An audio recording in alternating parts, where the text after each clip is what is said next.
Hey, everybody. I am here with Jason Tuttle, and I'm so excited for you to meet this amazing human being because he's going to tell us all about what happens when life hits you with one unimaginable curveball after another. I think that's fair to say, right, Jason?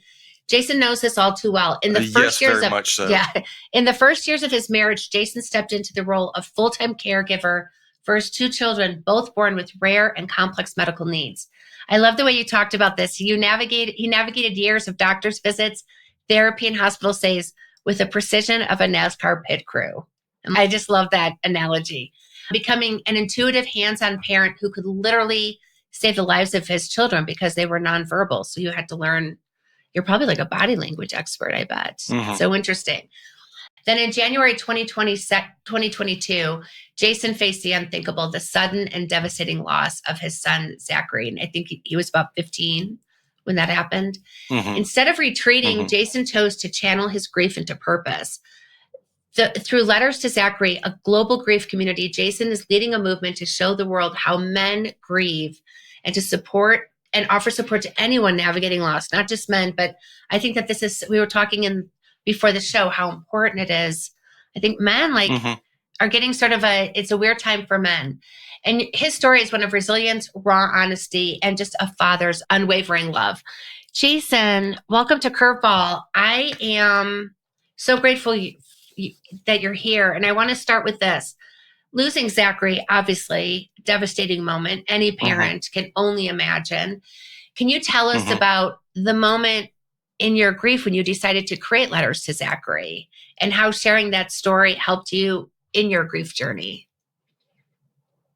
Sure. Well, first of all, thank you for having me on. I really appreciate being here. Honestly, well, let me backtrack just a little bit. I'm a huge proponent of counseling and therapy. I Mm, always have been. I believe that we go through seasons in our life where not that I can't talk to my wife or someone around me, but just someone I need to unload a lot of just heavy life on without necessarily burdening my wife or someone around me. Just because, at least mm, in my life, there's a lot of other kind of heavy things we deal with outside of just the personal issues I may deal with.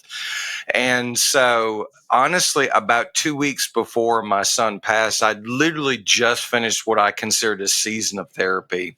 I'd called my therapist, said, "Hey, I don't know if I've got enough to talk about for an hour session every week. So I think I'm going to stop and I'll let you know. I'll get back on your waiting list when I feel like I need to use you again." Okay, right. great. Well, literally 2 weeks afterwards, everything happened with my son. And I immediately called her up and said, "Hey, I need an emergency session.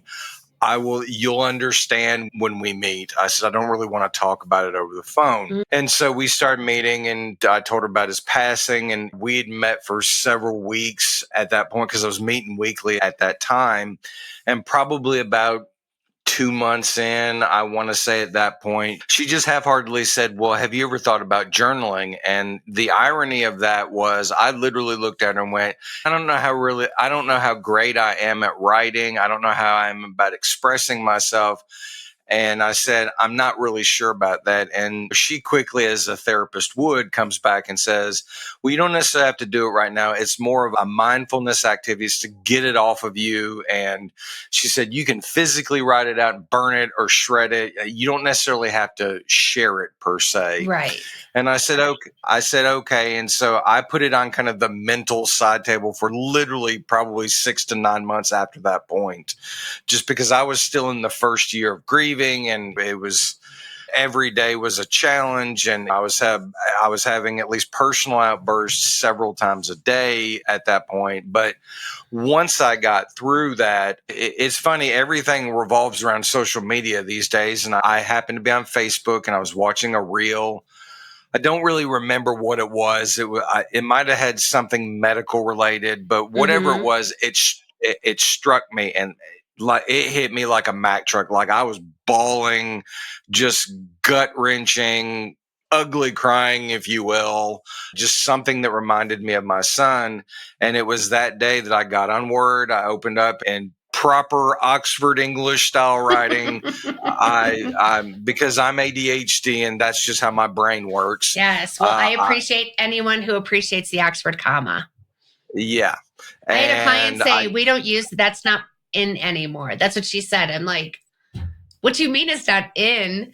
And like, it's punctuation. There is no in or it, out. Yes. it may not be, but I will use it till my day comes. Same, 100%. So I started writing a letter and I basically verbally vomited on a page. And what I mean by that is if I felt like I needed to write an F bomb or something like that, because that's how I felt in the raw moment, that's how I wrote it. Right. And I did that several times a day. And so, long story short, one of the groups I'd gotten in on Facebook, I got to know the admin very well, this woman that was running the group. And I came in there one day and said, do you mind if I post my journal entries? And almost before I could finish the thought, she goes, yes, please. She said, because we either never or very rarely get any men that would come in here that would be willing to open up. Right. So I posted in there, and right before I hit send, I paused for a minute because I went, at this point, I'm right under a year of grieving, and am I mentally able to handle the criticism if there is any? As noble as this might seem, it's still the internet. You're still going to have people on there. They're going to find fault in everything. And in my fashion, I just kind of, in my brain, I went, screw it. I'm going to do it anyway.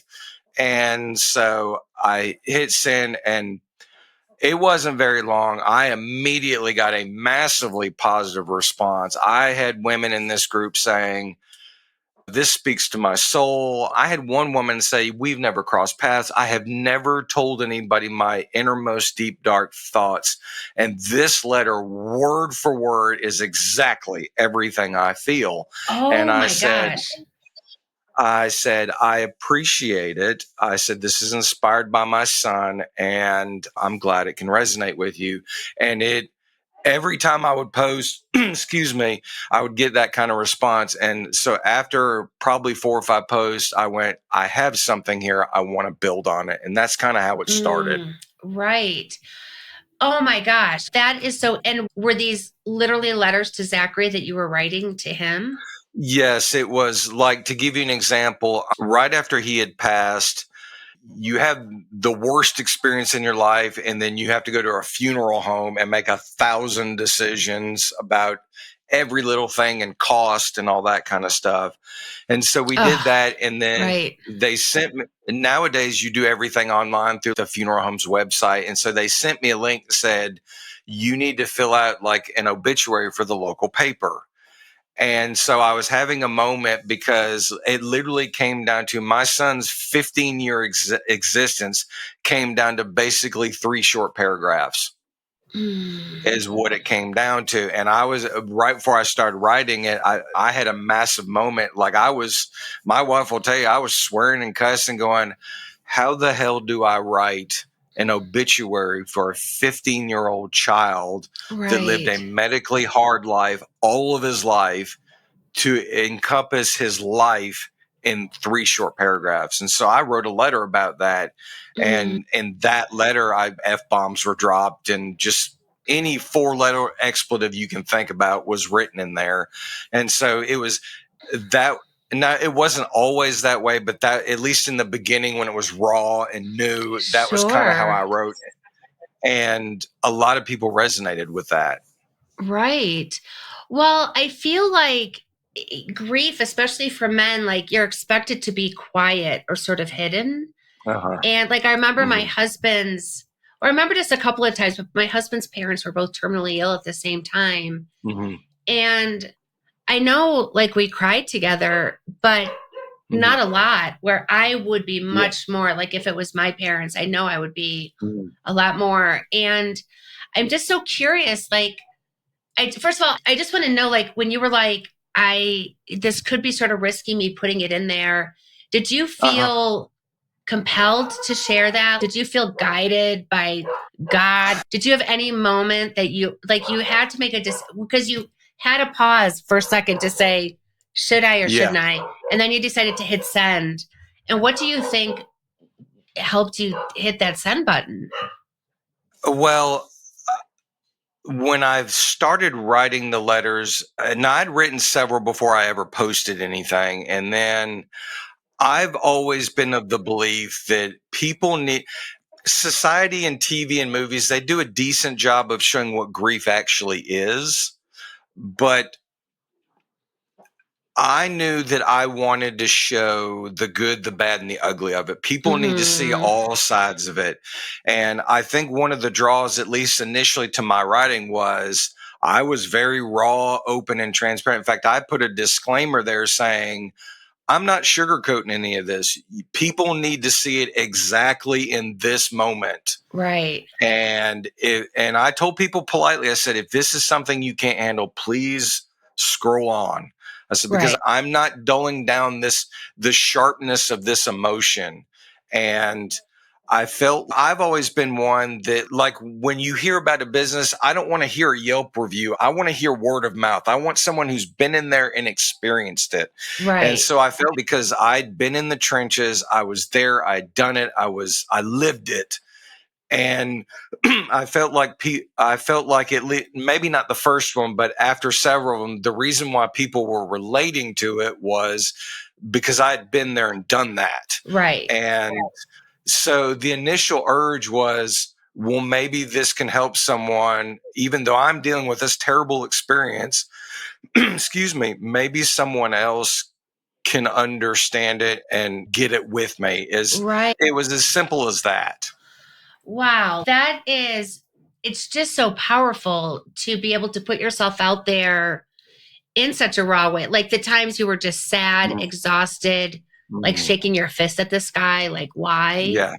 So, and you were a full-time caregiver, because Zachary also has a sister too, who is still very much alive. And, but they were both nonverbal. Talk to me. They were both nonverbal and have. Okay, so my son, who was born first in 2006, he was born with a rare condition. It had no connection to any of his other conditions.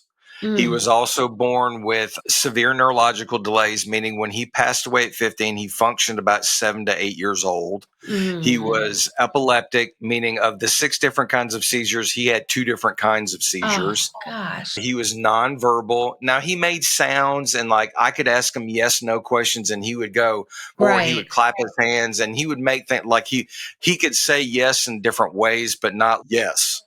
And he could walk with assistance with me, but like on his own, no. He was basically wheelchair bound, and he could army crawl like nobody's business, but to walk on his own, no. Right. And then his sister, she was born with the exact same issues except for the rare condition.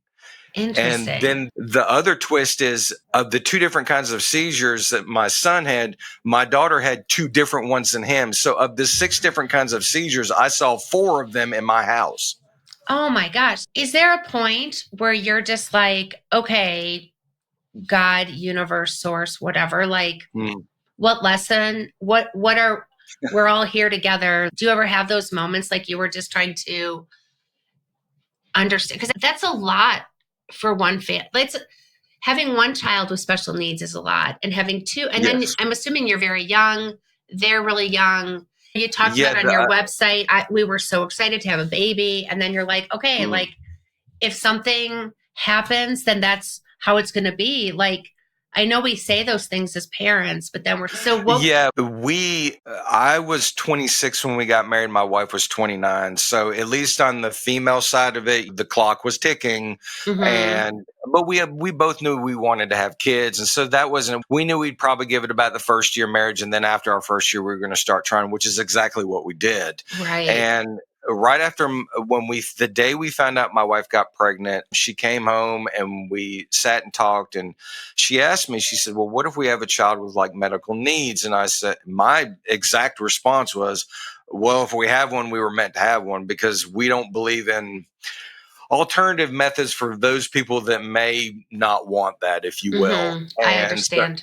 And so I just said, we'll deal with it as it comes. And like my website says, apparently God heard me, because he obliged me twice with kids of medical needs. And in the beginning, it was The first 5 years of my son's life, which would include the first 3 years of my daughter's life, it was a lot. It was a lot of trial and error. What they don't tell you about a lot of these medical needs is, yeah, you have the main condition, but they don't necessarily tell you of all the secondary things that lead into it. And it was the secondary issues that were the surprises. Like, my son, right when he was born, never had a seizure. And then just one day out of the blue, I was playing with him. He went into a full-blown grand mal seizure. And that surprised me. And so, yeah, I mean, it was a lot.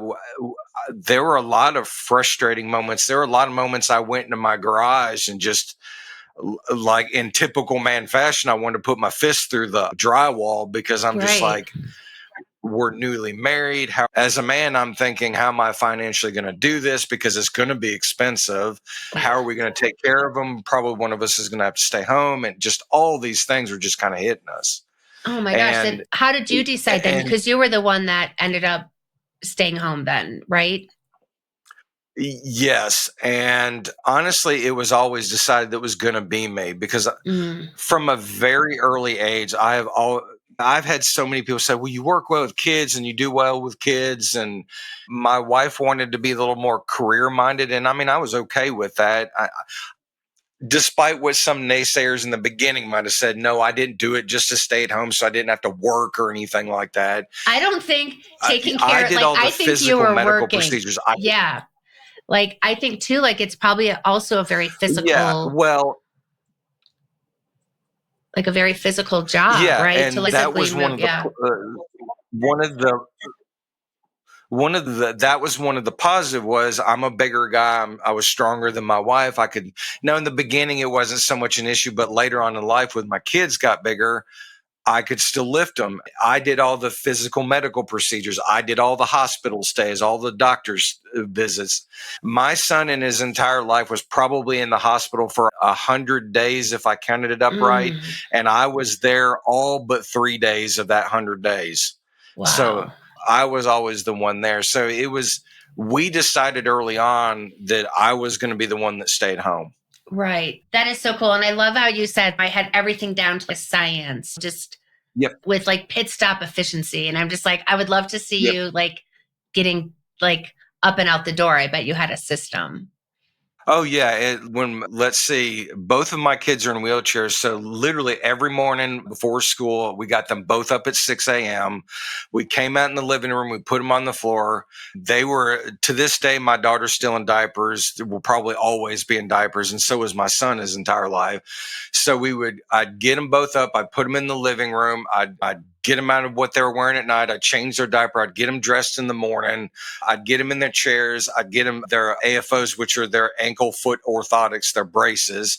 I'd get those and their shoes on. I'd get them dressed to get out the door. The bus would show up. I'd get 2 wheelchairs out the door. I'd get them at the same time. Like, how would you do that? There have been several times that by myself, because I had to go somewhere, I got both of my kids in their wheelchairs by myself. I would get to where I was going. I'd get one out at a time. And literally on the right and left side of me, I'd hold one of their things and I'd roll in 3 wide.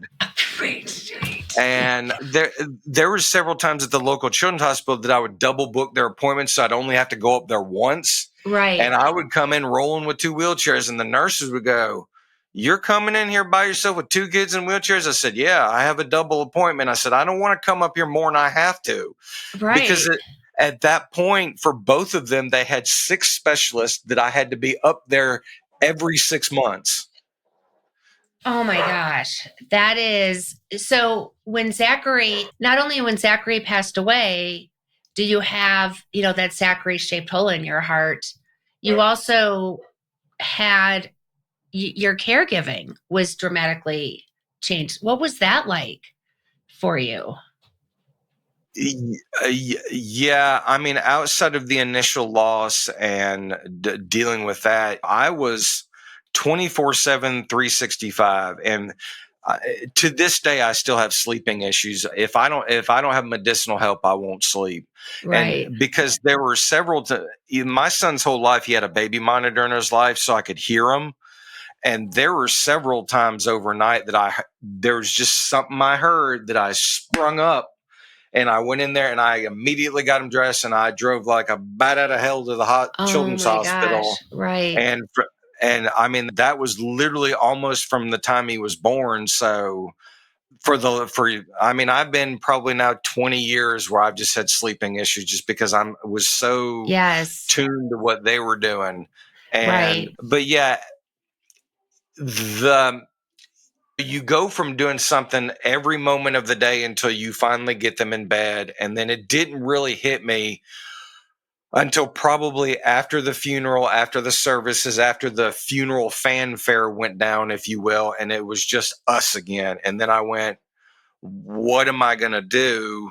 I went from being constantly busy, doctor stays, hospital stays, to what do I do with myself? And as much as I wanted to have my own identity throughout those 12 years, my identity was I took care of him.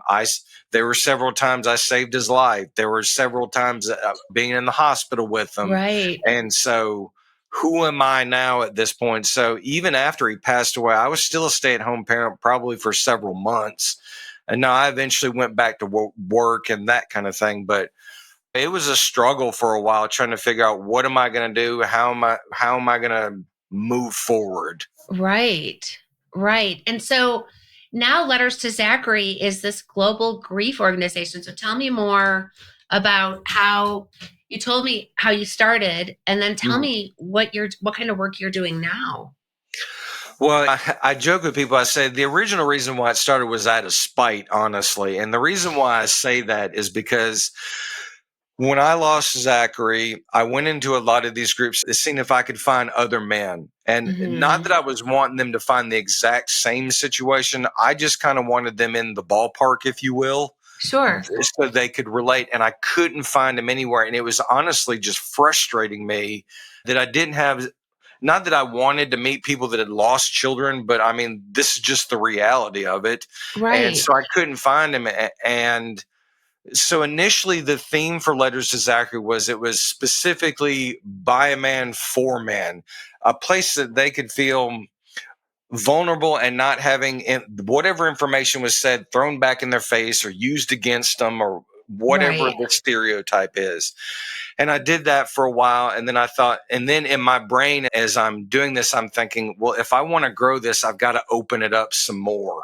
Right. And so at that point I went, well, I still want men, but now I'm opening up whether you've lost a child or a spouse or a sibling, or I'm opening up to that. And that grew at some. And then this is going to sound crazy that I say it this way, but there was a reason for it.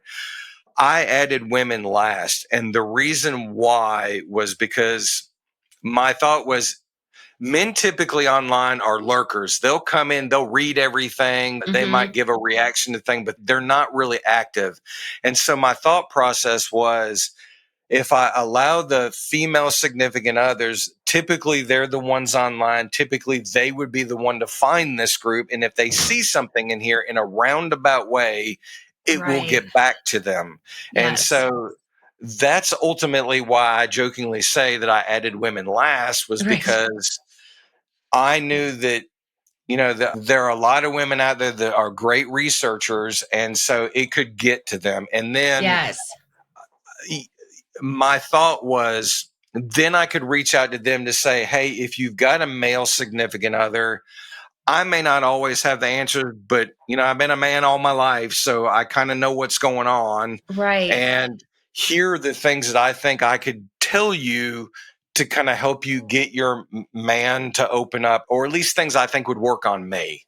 Right. Right. Oh, I bet that would be so helpful. And I think you're exactly right. Like, I have some clients who are like senior housing clients, and it's so the people at the company were like, oh, well, mainly the daughters like do the research. So we'll come in with the daughters. Yeah. And then like I look online to see like what are the demographics of like their website searches. And it's exactly like women in their 60s. And I'm like, oh my God, this is exactly who shows up. In fact, I actually came up with what I call the male grief commandments. Ooh. I made 10 points of what I thought that I could tell it was geared towards women just because most of the men I have talked to, it was related to their wives. And Right. so Sure. when I say this and talk about it, I always preface it with, this is nothing personal. I'm not attacking the female gender, but this is where this is coming from. And Right. so, like, the thing, and in fact, I've actually gotten into arguments with some women online over, I'll say something from the male side. And I literally had one woman go, well, no, that's not how it is. And I came back and said, have you ever been a man in your life?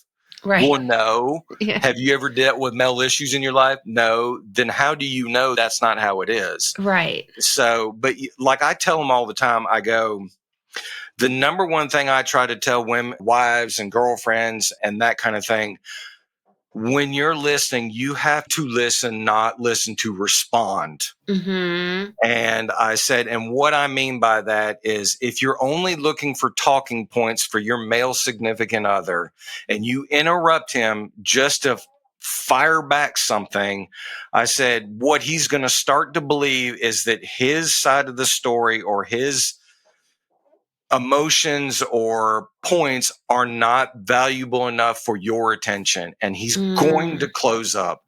And Right. with men, it's all sports analogies, and so it's almost like the 3 strikes and you're out. He'll give you several tries, but if he Right. constantly battles that, he's going to close off to you. And then I tell wives all the time, men are taught from an early age that women are the emotional ones, and that's fine. Most men want women to be the emotional ones. I mean, there's nothing Mm-hmm. wrong with that.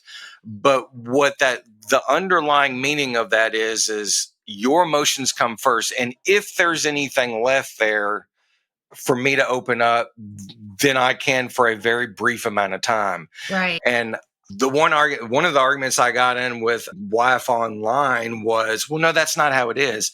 And I said, okay, I can walk out my front door on my street and walk in any one of the 40 houses on my street. And I guarantee you there's going to be at least several houses that have the phrase on their wall, happy wife, happy life. Right. Yes. And I Like, said, exactly. Like I was in Vail once and there was like these signs that says, if mama ain't happy, ain't nobody happy. Yep. And I'm like, oh, that's sadly true. And then there was a sign right underneath it that said, if daddy ain't happy, ain't nobody cares. And I'm like, that's also so sad. Yeah. Yep. And so, and again, I tell women all the time, I said, 99.9% of men want their wives happy. We want all that.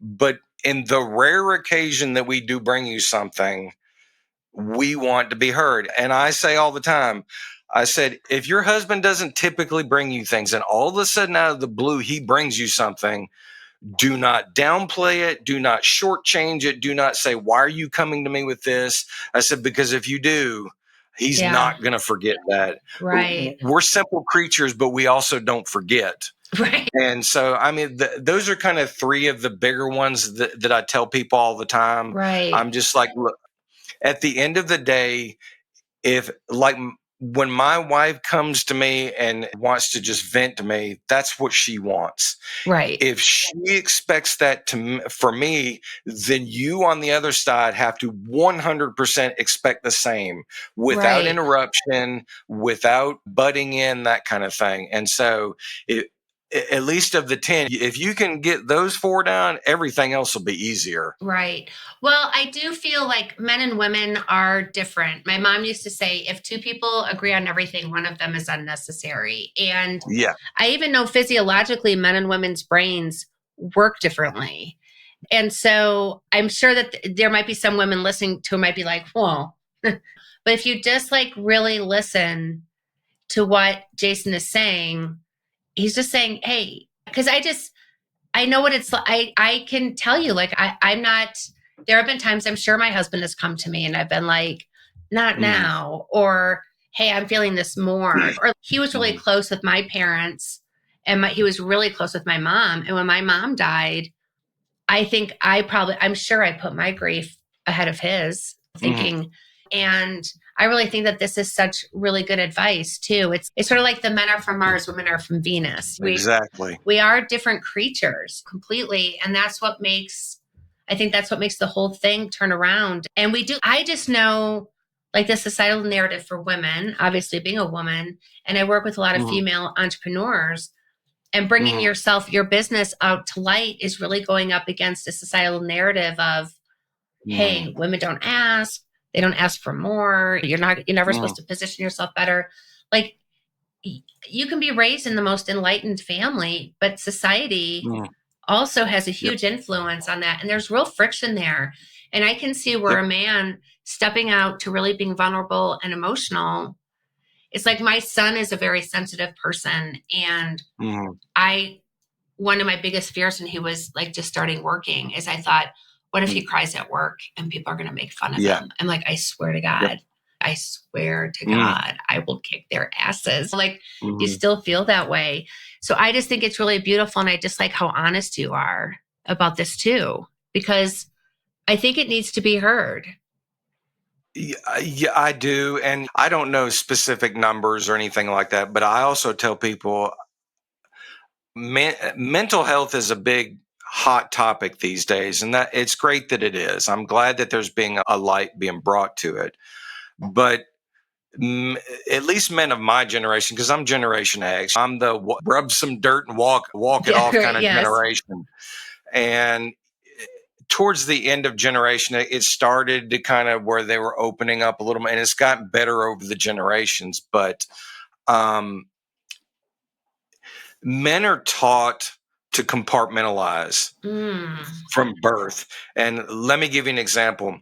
I was in the ER room from the time he got in there to the time he was pronounced. I watched everything till his last breath. mm, 5 minutes after that, I called my wife to tell her what was going on, and I'll never forget the sound she made. I then had to call my mother to tell her what was going on. I'll never forget the sound she made. Later on down the road, my mother pulled me to the side and she goes, "When you called me, how soon after was it that Zachary passed?" And I said, "Probably 5 minutes." Her words to me were, "You were eerily calm.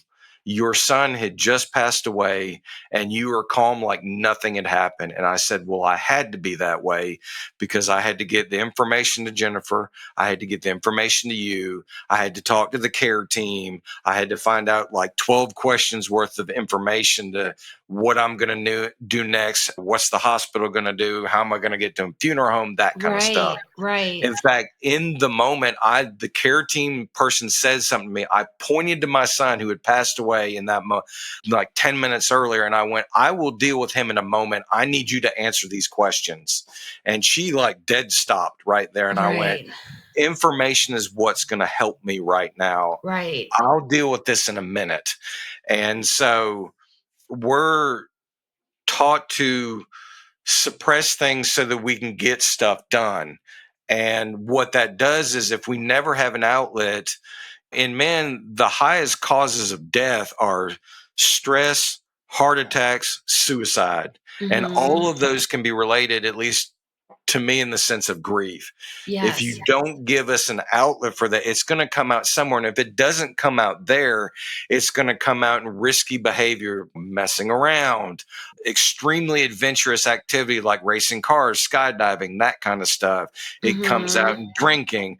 And I even tell other men, I was just like, "You can avoid it with work." I said, "But it's going to come out somewhere. The only Right. way to deal with grief is to grieve, whatever Mm, that means. And if you're right. going to push it down, it's coming out somewhere." Your body has a weird thing of remembering everything. And whether it hurts you emotionally, it's going to hurt you physically or somewhere else. And Right. so that's the biggest message I try to tell people through letters to Zachary, outside of just dealing with grief issues, is this is an outlet. This is somewhere to show other men it's okay to have an outlet somewhere.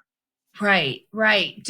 I liked what you said earlier about having a counselor or someone outside of your friends and family, because sometimes you just need that other, like someone to talk to who's not, I don't know, sometimes like I was going through a rough time and I didn't really want to talk to my girlfriends about it because I just thought, oh, they're going to be so much on my Mm-hmm. side. Like they're going to be Mm-hmm. too much on my side. And I really just Yep. need someone who's looking out for me, but isn't going to be 100% on my side. Mm-hmm. Unless unless it was real. I don't know. I just, you know what I mean? It's just like, Yeah. I want someone to sort of give me something to say, hey, slow down, or have you thought about Mm, this, or something like that. mm. What advice would you give to someone like navigating profound loss? Like, what are some ways to get it out? So you talked about journaling as being Yeah. sort of your first thing. So what are some other things about journaling or other tactics or strategies that people can use to help get this grief out? Well, the one thing people tell me a lot is I'm really good with analogies, apparently. And Yes. so what I try to tell people, I said, grief is you're on a train and you're riding that train going through the Rocky Mountains.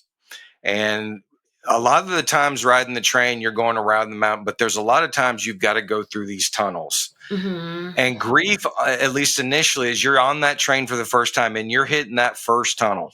It's long, it's dark. It's so dark that you can't see 2 inches in front of your face. Mm. You're discombobulated. You don't know where you are. You can't find anything. And you just sit there in the dark.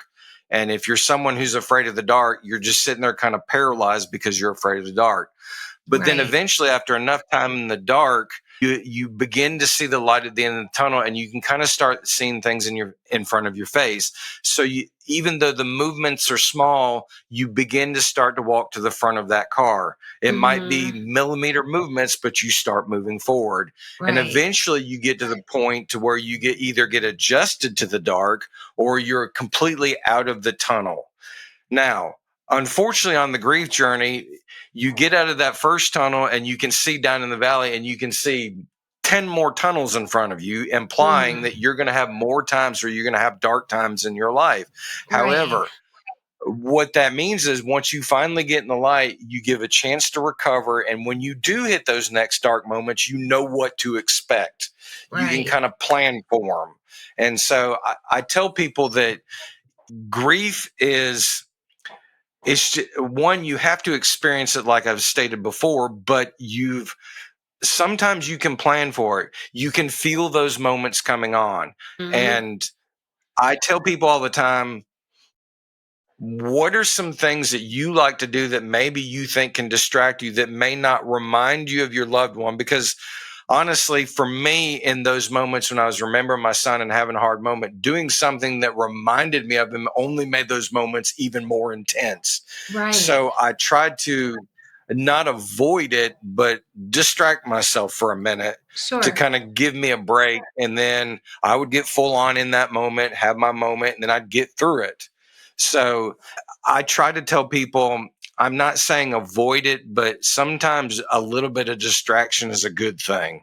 Right. And I don't necessarily tell them actual things to do, but I mean, I do promote journaling. I'll say, if you can't tell anybody and you just want to write and scribble something on paper or on a Word document of just every intense emotion you can, if that helps you, have at it. If you're Right. someone that likes to speak, and I mean, like us doing a podcast, if you want to do a podcast and do that to get your emotions out, you don't Right. necessarily have to interview people. You can do your own audio podcast and get that out. It may resonate with someone. Right. And so I'm more about the written and verbal word than anything when it comes to that. Yeah. Like I feel when you start to journal, I don't know what happens because I go through stages and I'll journal every Mm, day and I'll do that for months and months. Then I'll mm, stop. Then I'll be like, why did I stop? This is so helpful. Then I'll mm, start again. I'll be like, oh my God, I'm never going to stop journaling again. And then I'll stop. mhm, But one of the things that I think is interesting is because you really, a lot of times I am having a conversation. I don't know if it's with mhm, myself or with mhm, a guide or something else, but there are times where I'm literally having a conversation. There are times where I feel mhm, I get really good messages and really good mhm. insights.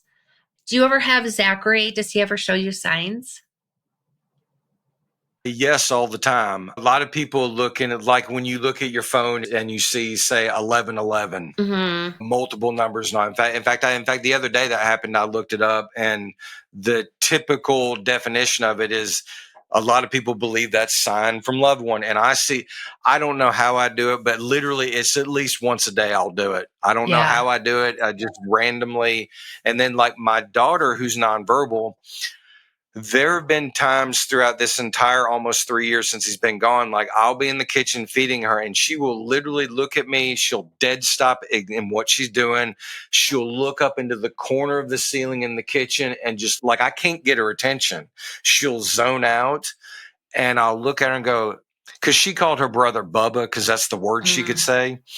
And I'd look at her and go, do you see Bubba? And I'll go, is he happy? Is he clapping his hands? I said, is he checking up on you? Because like when he would ride the school bus, he was behind her and the whole time he was eyeballing her as if to like, since he was older to protect her, if you will. Right. Yeah. And I was just like, so is Bubba checking up on you? And then soon thereafter, she'd snap out of him and we go right back to feeding her. Right. Oh, that's amazing. I love that. When my mom died, I was like, please haunt me. I don't know if I think I've had a couple of, like when I got home, I couldn't sleep. And so I came downstairs and the whole downstairs was dark. So I'm laying down on the couch in our family room and then the kitchen lights flicked on. And I was like, Mom, don't scare me so much next time, but nice effort. I do really think. So if people want to get involved, if they are interested, maybe they're in grief, that they're feeling grief. Maybe they lost a child. Maybe they're in the throes of caregiving like you were. How do they get in contact with you and Letters to Zachary? Well, my website is letterstozachary.com and Zachary is spelled Zachary. A lot of people want to do it ERY. So it's letterstozachary.com and you can get all of my social media from there. My main social media page is Facebook of the same name, but I'm on Facebook, Instagram, and TikTok. Never thought at my age I'd be doing TikTok videos, but here I am. I got to tell you, I'm a marketing pro and you are definitely TikTok. I can see you being very good on TikTok because you just have your voice sounds really great. You have a really nice pace. You have a really strong opinion that feels a little contrarian too. And you have so much conviction in what you believe. And I could see you being very good on TikTok. You must have a pretty good following, I'm assuming. I have a moderate following. Good. There's another grief guy I know on there that's got 250,000 that I'm trying to get to him, but we've got some years. But yeah, if you go to letterstozachary.com, you can get to the Facebook page and the Facebook group, like right from the top, there's buttons there. I've got like current media. I've done like podcasts. I've got books on there that from other people. I've got websites on there that I like, that I think will help people. And I'm actually published Letters to Zachary. That is a grief coloring book is what that is. If someone's interested in that, you can get to that on my website. That goes directly to Amazon for someone that may want. That can be for adults, but I did it more for the younger kids that may have a sibling that has passed away to kind of help them. So that's there. But yeah, again, it's letterstozachary.com is where you can go, kind of a one-stop shop where you can find everything. Awesome. Well, Jason, I just want to thank you so much for sharing your amazing story and sharing your sweet son, Zachary, with us and for turning that grief into something that I just think is going to be so helpful, because I do think men need that kind of support. Like women, it's interesting. I work with a lot of online entrepreneurs and they're like, oh, well, courses fill up with women a lot because they're always thinking they need self-help, where men are told like, no. So I do know that there's like those societal differences. So I just am so grateful that there are men like you in this world helping other men. Well, thank you so much. I really appreciate being on your podcast. Oh my gosh. Thank you.